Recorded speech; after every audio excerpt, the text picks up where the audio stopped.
पौराणिक कथाओं के अनुसार काशीपुर नगर में एक गरीब ब्राह्मण रहता था जो भिक्षा मांगकर अपना जीवन व्यतीत कर रहा था।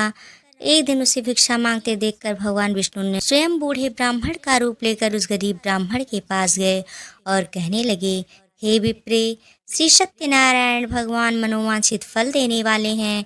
तुम उनका व्रत पूजन करो। इस व्रत को रखने से मनुष्य सब प्रकार के दुखों से मुक्त हो जाता है। साथ ही भगवान विष्णु ने ब्राह्मण से कहा कि सत्यनारायण भगवान की पूजा करने और व्रत रखने के लिए पूर्णिमा तिथि शुभ होती है। इस उपवास से केवल भोजन न करना ही व्रत नहीं होता, बल्कि इस दिन मनुष्य को अपने हृदय में सुविचार रखने चाहिए। उपवास के समय हृदय में यह धारणा होनी चाहिए कि आज श्री सत्यनारायण भगवान हमारे पास ही विराजमान है, अतः अंदर व बाहर शुचिता बनाए रखनी चाहिए और श्रद्धा विश्वास पूर्वक भगवान का पूजन कर उनकी मंगलमयी कथाओं का श्रवण करना चाहिए। श्री सत्यनारायण की कथा के अनुसार पूर्णिमा तिथि के दिन व्रत पूजन करना मानव जाति का समान अधिकार है।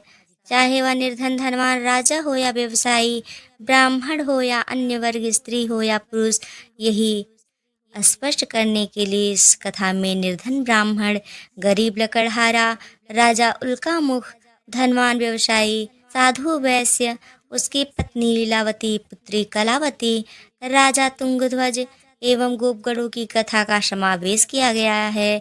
जिस तरह लकड़हारा गरीब ब्राह्मण उल्का मुख गोपगणों ने सुना कि यह व्रत सुख सौभाग्य संपत्ति सब कुछ देने वाला है, तो सुनते ही श्रद्धा भक्ति तथा प्रेम के साथ सत्य व्रत का आचरण करने में लग गए और फलस्वरूप सुख भोग कर परलोक में मोक्ष के अधिकारी हुए।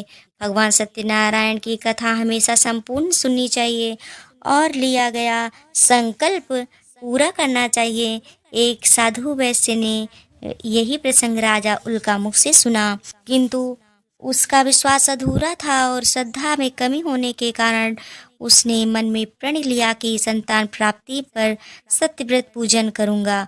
सत्यनारायण भगवान की पूजा के प्रभाव से उसके घर एक सुंदर कन्या ने जन्म लिया। पत्नी ने उसे व्रत की याद दिलाई। उसने कहा कि कन्या के विवाह के समय करेंगे। समय आने पर कन्या का विवाह भी हो गया, किंतु उस वैश्य ने व्रत नहीं किया। फिर एक साहूकार अपने दामाद को लेकर व्यापार के लिए शहर चला गया। वहां उन दोनों को चोरी के आरोप में राजा चंद्रकेतु ने कारागार में डाल दिया। इतना ही नहीं, साहूकार के घर में भी चोरी हो गई और पत्नी लीलावती व पुत्री कलावती भिक्षावृत्ति के लिए विवश हो गईं। एक दिन कलावती ने किसी के घर श्री सत्यनारायण का पूजन होते देखा और घर आकर माँ को प्रसाद दिया।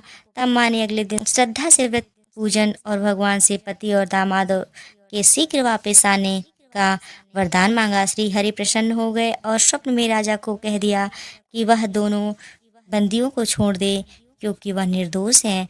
राजा ने अगली सुबह उनका धन धान्य तथा प्रचुर द्रव्य देकर उन्हें विदा किया। घर आकर पूर्णिमा के दिन साहूकार ने विधि विधान से पूजन व व्रत किया।